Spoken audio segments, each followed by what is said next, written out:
Be confident, be bold, be authentic, but don't forget to take action. This is Ordinary to Badass, where our stories empower women to step into the spotlight of their own lives and pursue what they're truly passionate about. It's time to step into the arena and become more than just extraordinary. It's time to become a badass with your host, Marie Sonneman.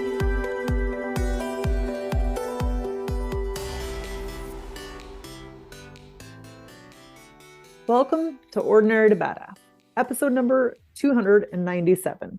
In this episode, you're going to hear from Sasha Rogers. Sasha is an adventure seeker, lover of animals, and most importantly, a mom to two incredible children under the age of 2 years old. She's a licensed professional counselor, and she runs a successful online health and personal development coaching program and helps busy professional women feel confident in their own skin and overcome any self-limiting beliefs.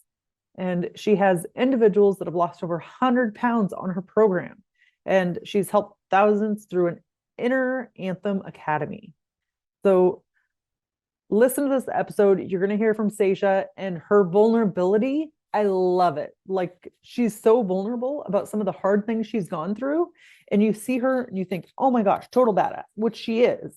But then we forget that there's an inner story. There's other things that go on and hardships that people have went through. But not every guest is always so willing to be so vulnerable. So I loved her vulnerability. Make sure, stick around till the end so that you hear it. All right. With that, let's get to the episode. Welcome to Ordinary to Badass. Whether you're ordinary or badass, I am so glad you're here. Today's guest is Sasha Rogers. Sasha, thank you so much for being here. Excited to have you on the show. Thanks for having me. This is exciting. So before we go any further, I've got to ask you, do you consider yourself ordinary or badass? Badass for sure. Nice. I love it when people just own it. Yes, I'm owning it. Have you always felt like a badass? Definitely not. I feel like becoming a badass is actually something that I've grown into. And the more challenges, the more adversity that I have faced has led me to realize I'm stronger than I ever thought I could be, would be. So that makes me feel like a badass. Yeah, it's so funny because like when challenges and adversity come our way, it's like we get down on ourselves or it sucks, but like that's what kind of gives you the grit or gives you the motivation to push on, you know? So we find out what we're made of. Right. Like, oh, I'm stronger than I thought. Yes, exactly. So for you, was it one specific instance that made you feel like a badass, or was it like a series of events over time? I feel like a series of events over time. You know, each little thing that we face teaches us something about ourselves. And I think how we handle those situations and how we overcome them makes us feel more confident, more secure in who we are, and more like a badass. So I can't wait to dig in to hear more. But first, will you tell us a bit about your story? Sure. So my professional background, I'm a licensed therapist and a licensed alcohol and drug counselor in the state of Oklahoma. So I've been doing that for over a decade, and I actually oversaw and ran some agencies for a pretty big organization here in Oklahoma. And during COVID, I was pregnant and had my first little one. He is 2.5. And from there, that really forced me to take a hard look at what I wanted to do, where my priorities were. And I was forced to make some really hard decisions during that time. So I actually left my career field and decided to apply that skill set in an area that I am so passionate about, and being able to coach. It's specifically helping women and working on their overall health. So I use my skill set as a counselor, but I run a coaching program and personal development program now. So tell me, or walk us through that moment. What led you to leave your career as a therapist? What was going through your head? And then what was it like actually taking the leap?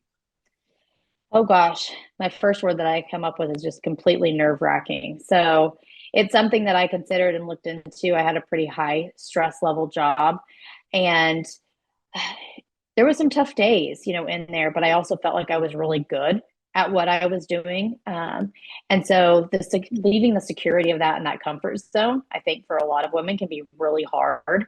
But during COVID, they were going to close down the location that's closest to my house, so which was my home office. So I was going to have to be on the road and traveling a lot more. And I had I think he was 7 weeks old at that time. And it was like, this isn't a possibility for me, right now. My priority is being here with my son. I'm like, I haven't even finished out maternity leave. So it was one of those things I was kind of forced into make the decision because my company, even though I had been there for over 10 years, they're like, well, we can't afford to keep you if this is not something that you're willing to do. And I had to look at, is that worth it for me right now? And it wasn't. So I took that leap of faith, left, and it's something that I luckily have a really supportive partner. And it was something that he wanted to do was for me to go all in and us have business together. And I had just, been dragging my feet on it. Honestly, I was too scared. I was so nervous and so scared to take that chance on myself. And this was the opportunity for me. It was like a do or die. You have another little life depending on you now. Like, failing is not an option. And so whenever I had that really big push, and it came from being a new mom and one of the scariest times of my life, and during the middle of a pandemic, I was like, all right, we're doing it. Let's make it happen. So that's when I took that big leap. Had you ever thought about it before? Had the thought ever crossed your mind about transitioning and having your own practice? Yes. It's something that we have been talking about instead of just leaving the comfort zone and that security. I think for a lot of us, no matter what we're looking at doing, our passions could be elsewhere. We know that we need to make certain changes in our life. I mean, I think for a lot of us, even with our health, and change is uncomfortable and nobody likes to be uncomfortable. So I had thought about it, but I was nervous. I was scared. And then I decided, this is what's right for me. I need to do it. And I've always had a lot of security in my skill set and my ability. I just had to break this mold that I had grown up in and this idea of what I thought things needed to look like in order to allow myself that opportunity. I think sometimes we forget how things change for us on the other side. Like when we're wanting to make a change, we're wanting to do something different, and then we take the leap and actually make that change, and how sometimes it just frees something up in us. Did that happen for you at all? Definitely. I think that's one of the biggest things now is I really want to help so many other professional women and just that are especially in high stress, high burnout type jobs that for me, that was me. And I had even actively been working and taking care of my health. We owned a brick and mortar gym even at the time. So I worked out. I paid attention to all, my nutrition and all these other little key components, but I never saw the progress that I wanted. I never felt 110%. And now looking back, I realized so much of that was because I was so stressed out. I was so burnt out and where I was. But just too nervous and too scared to make a change and allow myself to be uncomfortable in order to grow. And that's when it really changed for me. That's when it happened when I was like, all right, let's do this. Like, let's just embrace this new challenge, new phase. So what would you say to the woman out there who's wanting to make a change, wanting to make a jump, struggling with it, or feeling scared, terrified? What would you say to her? Whatever you do, just be consistent with it. I think in whatever direction we want to go with our life, whether it's changing things with our health or our business or professionally, I'm sure you faced it even when you were doing a podcast, right? It's like, are you going to continue to be consistent and do it even when no one's listening? And the answer is obviously yes. You have to keep doing it. Like, that's your passion. That's what you want to be doing. And so no matter what direction you want to go, it's like, be consistent. And the change, like, things will evolve. You will learn, you will grow, you will make mistakes, you will have awesome wins, meet exciting new people along the way.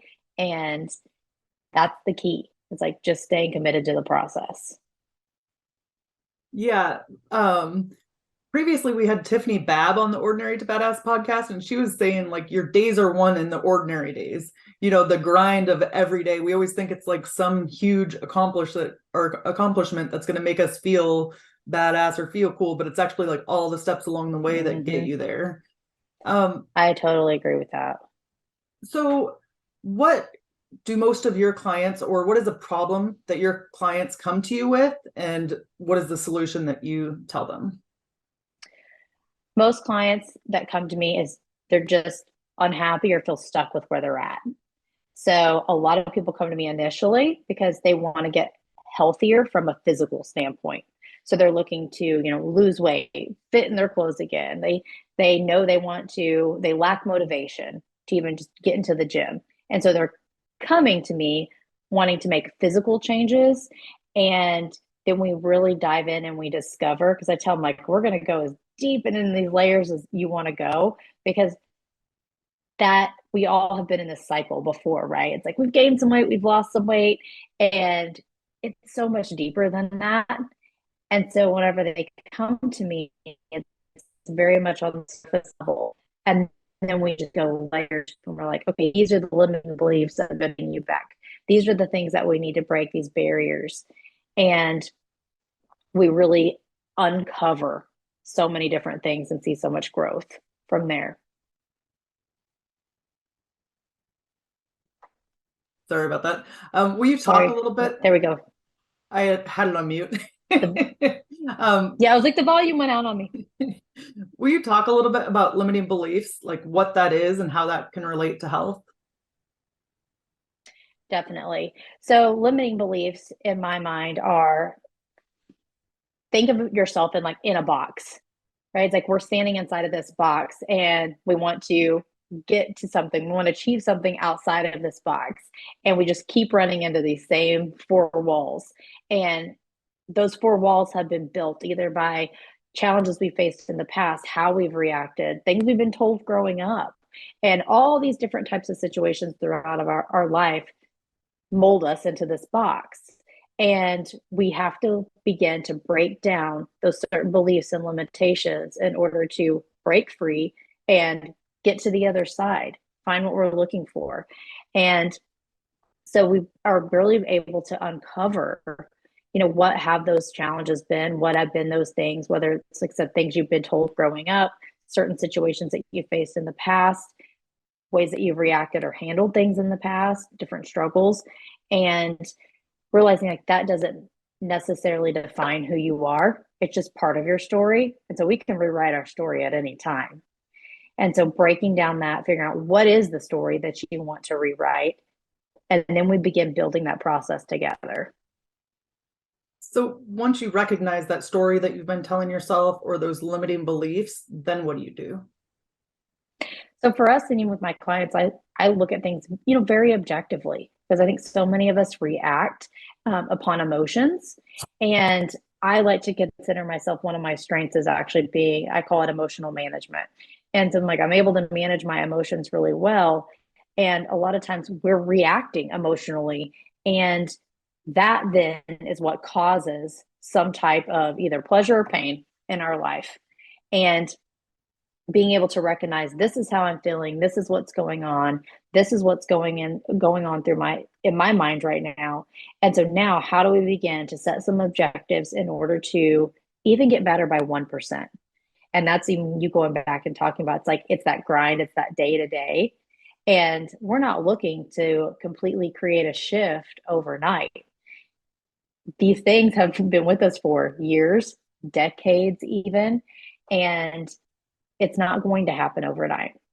So I just always reassure my clients that it's like, we will get there and we're going to baby step it. And I'm going to be there to support you, hold you accountable, motivate you. It's like, we're going to cry together. We're going to laugh together. Like nothing is off limits. And we're going to grow 1% each day in order to get you to where you want to go. Yeah, I think that 1% is huge, because it's like we just want the easy solution, the easy answer to wake up overnight and have everything be different or everything changed. But for the client that's like not seeing the results and they're not they think they're putting in the effort, or they are putting in the effort, I don't know, but they don't feel like they're seeing results. What would you tell them? There's something that needs to be tweaked. And I feel like that's all there is to it. It's like that may not be the answer that they want to hear, but it's like there's something broken. And so even with me, it's like it's my job to help you discover what is broken. And I mean, that could be simply like your time management. And that's something that we need to fix. And so whenever I am coaching, and our program is about so much more than just the physical health side of things, is like I want you to grow professionally. I want you to grow personally. I want you to be fulfilled in so many different areas of your life. And so that's what we're going to figure out. What's broken? What needs to be fixed? And then we're going to create some objectives together on how to make that happen. And then we're going to go back and we're going to assess, is this working? Is this not working? Because there's no one size fits all. And I'm definitely not going to claim to be, it's like, I can fix all your problems overnight. No, but we will get there together. So I think a lot of times with health comes body image issues. Women can be so hard on how they look or certain parts of their body. What do you recommend to your clients, or do you have that conversation with your clients about how they can not be so hard on themselves? We're going to build that confidence, and it's going to come from your behaviors. And I feel like whenever you are doing the things that are going to get you to where you want to go, you're naturally going to build confidence. And I'm talking about just from losing weight to feeling confident walking into a gym, because I have so many women that don't want to walk into a gym because none of us want to feel silly and stupid, right? It's like, oh, we don't know what we're doing. So they avoid it.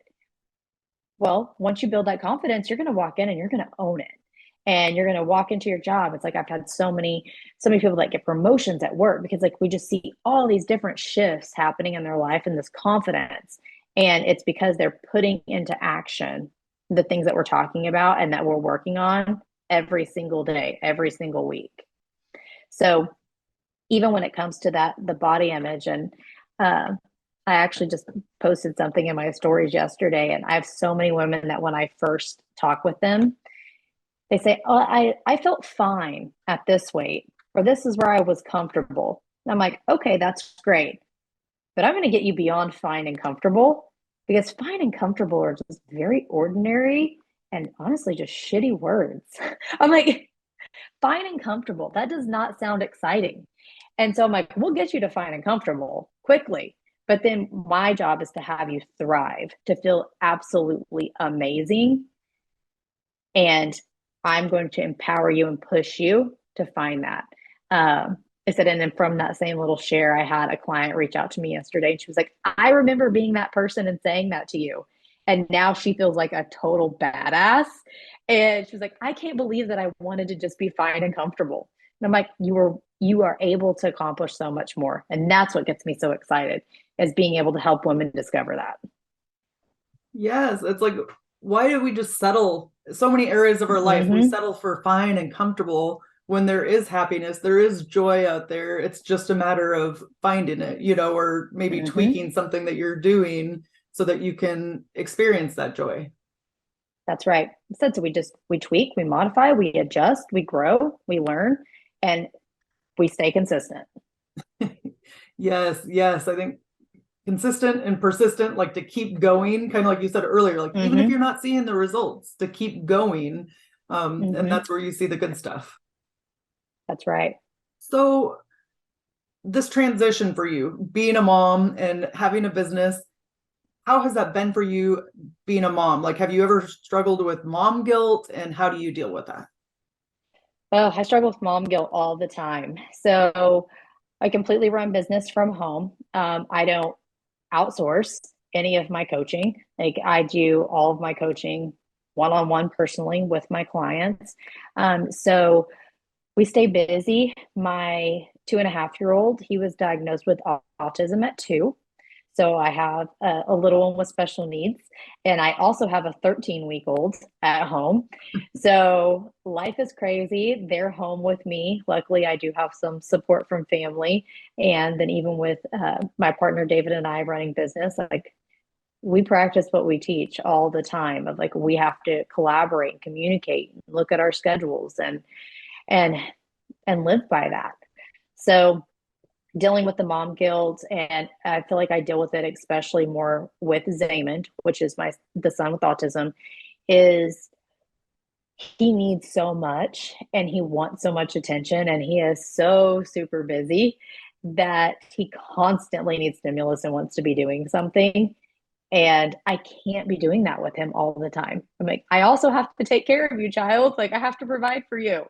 So in those moments, I struggle just like any other mom of like, I want to give you everything that you need, but that also means I have to give to myself by taking time out of the day to go to the gym. For me, that's an outlet. So like, I need to be able to go to the gym. I need to be able to feed myself. I feel like when I had him, when I was brand new mom, that's something that I neglected. I literally would not eat because I was so consumed with taking care of him. And now I find out with so many other new moms, it's like, well, I feed my kids. I'm like, well, when do you feed yourself? Well, I forget. We don't forget to feed our kids. Why are we forgetting to take care of ourselves too? So that is something that I've really had to work through and then be able to remind myself, like, it's okay. It's okay to prioritize me, even though y'all are a priority as well. Yes, I thought that was so powerful. We don't forget to feed our kids. How are you No. forgetting to feed yourself? Or like, even if it's like feeding your inner child, you still got to take care of yourself. Um, what have you learned? What have you learned through your experience of being a mom and a business owner at the same time? That I have to also be willing to communicate and to ask for help, and that it's okay to ask for help. So I'm a very do it myself, independent person, and becoming a mom and then now trying to juggle multiple roles, like I said, and even completely like I don't get a break. Like, there's no, hey, see you later. I'll be back from the office, and then take on another role. Like everything is so intertwined in my life that I have to be willing to say, hey, I need you to watch these kids for an hour so I can be on a podcast, or, be able to say, hey, can you give this one a bath, or whatever that may be. And so for me, being able to say that makes me humble myself a lot more. And that in itself was really uncomfortable for me. Has that gotten easier for you over time? Because I think a lot of women struggle with that, like asking for help or thinking we need to take on the world. The more you ask for help, has it gotten a little bit easier? It has gotten easier. Just I have learned to recognize certain things within myself. And this is something that I hope to be able to help so many other women with. Is like we have our own signs and our cues. Like we notice. And it's like, I'm starting to get a little bit irritable. I'm becoming really frustrated. And if we can begin to listen to those things in ourselves more quickly, those are our signs that, okay, something needs to change. And we need to change it or we need to ask for help in order to change it. So knowing myself has gotten better to be able to ask for help before I'm at this level 10. So earlier you mentioned like you go to the gym. That's one of the things that you do, it sounds like, to ground Mm-hmm. yourself. Is there anything else that you do to ground yourself so you don't have to get to that level 10? Yes. So I really even enjoy, I have a routine. Like, and I'm a very routine type person and I encourage everyone, men, women, even your kids. It's like kids thrive on organization and routine. And I think we as adults do as well. We just forget about that. And so being able to create some type of routine for yourself, like I wake up in the morning, I take some time for myself that's quiet. Um, Having, of course, a newborn in the mix makes it a little bit more challenging. But I would get up, I would do some reading, some journaling, a little brief like stretching, and then have some quiet time before I start my day. My routine involves me usually going to the gym, typically early in the morning, because if I don't get it done early, the likelihood of something coming up within my day is very, very likely. So it's like it's a must that I get it in early for myself. And then during the day is pretty, like I said, structured out for us. We do a lot of collaboration. David and I even meet on Sundays. We go over this is what our schedule is going to look like for the week. That helps that communication and setting those expectations of, who's going to be doing what. And then every Sunday we look at, what did we do well on the week before, personally and professionally, because we set targets and goals for both of those things when we meet on Sundays. And then for me, even like I said, at the end of the day, I have my same typical routine. I do some reading, wind down my mind. And I think even just going to bed and waking up at the same time every day is a key area that gets neglected by a lot of people. And it's like, it's important. Everything's based upon your sleep. And when you're just dragging, so many different areas get impacted by that. Yes, yes. And I love how you said like you meet with your partner and you guys talk about how the last week went, what's coming up this week. Have you guys always done that? We've done that for some years now.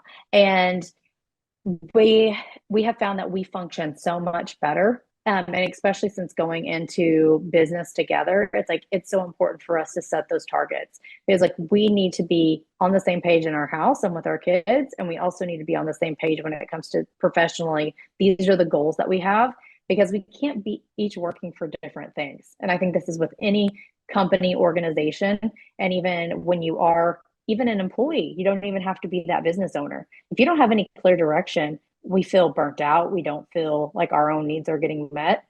And so being able to communicate with whoever that may be within your own system. And so we can have realistic expectations, and then we can set some targets. Yeah, and I would imagine that that kind of makes it a safe space to talk about issues, like things to improve upon, things to fix, or if there's something coming up, as opposed to like holding stuff in and then like one person, attacks the other one. Yeah, it's so true. And I mean, you may even find out with your partner, like it just may even sound silly, but it's like if one person has on their calendar objective of like, hey, I want to have a date night or I want to have sex this week, and the other one doesn't, we have a disconnect, right? So it's like Right. it just opens up the table for everything. Yes. So, O to beers, you can have a meeting with your significant other, and it doesn't even have to be about business. It can be about just life stuff that's going on, just to make sure you're at the same place. So, I love that. That's right. So, Sasha, I'd like to pivot a little bit and talk about hardships.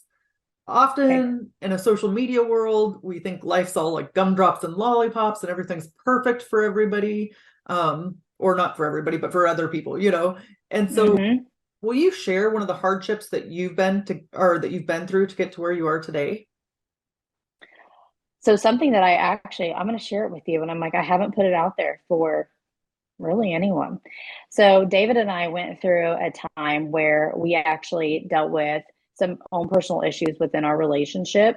And it directly at the time affected, of course, our relationship. It was some infidelity issues, and it directly related also to our business. And it was something that bled into our business because we were in, a people industry. So things get out, people want to know what's going on, and hurting people's feelings. But also it was so challenging that it happened to me. So I was the person that was trying to sort through, where did I want to be? Is this something that I wanted to deal with? Is this something that I wanted to fight for? And then also being more of a private person, of like being so exposed was really, really hard for me. And then having people be upset because of things that were completely out of my control was also extremely challenging and very difficult. And on one side, I feel like I did not need to explain myself or my personal life to anyone. But then I also understood how that was going to affect us and affect our business, and, so many different moving pieces. So for me, that was an extreme challenge. It took a lot of time for me to personally get through that. And I had to do a lot of reflection, a lot of personal growth, a lot of forgiveness. And also, it was a time that I made so much personal growth, where you talk about, it's like, how did you become a badass? Did you always know you're a badass? And that was one situation in particular, that these strengths I had, as far as even being able to manage my emotions, that I always knew I was really good at it, but I didn't know how good I was at it until I had to go through that. And I feel like I looked at things very objectively. And now looking back, I wish I would have actually been probably a little bit more emotional about it. But it forced me to be like, okay, I looked at things very objectively. I looked at things very level headed. And from there, it gave me the opportunity to really grow and to discover what I was made out of, how strong I was as a person and as a woman independently, and to grow from that. So that was an extremely hard situation for us and for our family, for our business, for everything. Yeah, and thank you for sharing that. I know that's probably something that's hard to share. So I appreciate that, because other people go through the same thing. And sometimes it's just not talked about, or it doesn't feel safe to talk about. And so I think it's important to bring up some of these issues to let people know, like, you're not alone. Other people have gone through this too. And even though it was shitty, it made you it made you the badass that you are today, or helped you on your journey. Yep. I think that it's hard in any situation when you're getting scrutiny from the outside. You're getting people looking at you or saying stuff about you. That can be hard and can be challenging. What did you do to kind of keep your peace about you? I think instead of so many people, like the social media, circling back around, you're like, oh, what everybody sees. And so even what they see is like, oh, I can't believe somebody would do that to you, or, oh, or you're pretty, or you got your life together. Those things don't happen to those type of people. It happens to everybody. And to be able to share that, and it's like, to be able to know, it's like, okay, I go through these really shitty times too, and really hard times, but even being able to get through that, is I was open to having some conversations. I'm like, if you want to talk to me personally, like, I will talk with you. And it was really hard hearing what some people had to say and them offering their opinion, but I had to stick to it. It's like, this is my truth. This is how it's affecting me. And people are selfish.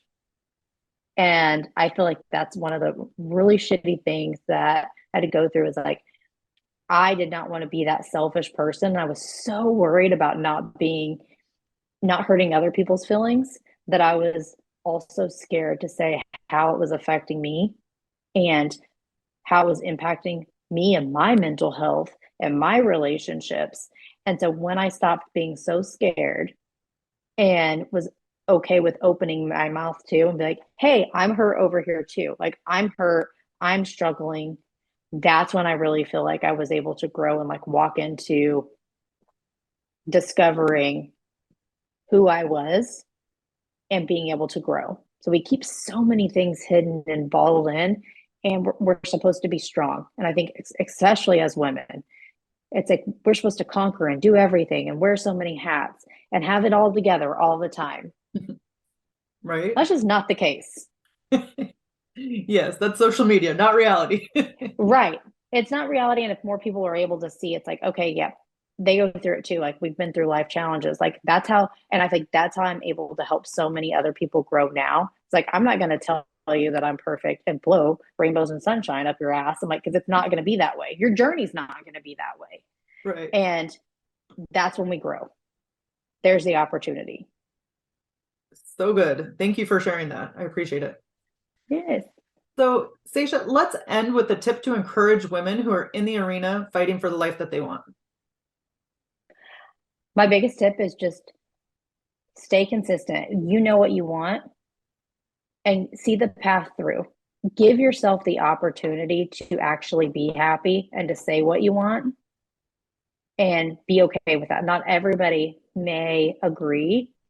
Not everyone may align. And it's like, you don't have to live out their opinions. It's like, they can have their opinion, you can hear it, and then move on. If that's not something you want for your life, Stick to what's your joy, what you feel like is going to make you happy, who you want to be. And then from there, create a plan. I would even say it's like, have a plan, have a mentor, have a coach, have somebody there that's going to be there to support you. And their number one focus is you, to help remind you that it's okay. And then hold you accountable to staying consistent along that journey. And how can we connect with you? So you can find me on Instagram. It's Sasha, SASHA _fit counselor. Then I'm on Facebook. It's just Sasha Rogers. And then on YouTube, I share a lot of things that I go through with Zaymond and how, it's like we're navigating our family and dealing with being a mom to a child with autism. And it's just Sasha Rogers 65. Thank you so much, Sasha. You've been a total badass, Yes. and I've enjoyed hearing your story. This has been so much fun. Thank you. And with that, we'll end our show. To all the badass women out there in the arena, wherever you are, whatever you're doing, own it and get after it. 5 takeaways from the episode. Let's get to it. Taking small steps towards your goals can lead to big results. Number 2, breaking down barriers is an essential to overcoming obstacles and achieving your dreams. Number 3, being a mom and a business owner can be tough, but it's possible to balance both, and with the right mindset and support system, you'll get through it. Number 4, infidelity can be a difficult issue to deal with in a relationship, but it's possible to work through it and come out stronger on the other side. Number 5, facing challenges and adversity can help you to become a badass and grow as a person. So tune in on Thursday to hear 5 reasons why Sasha Rogers is so badass.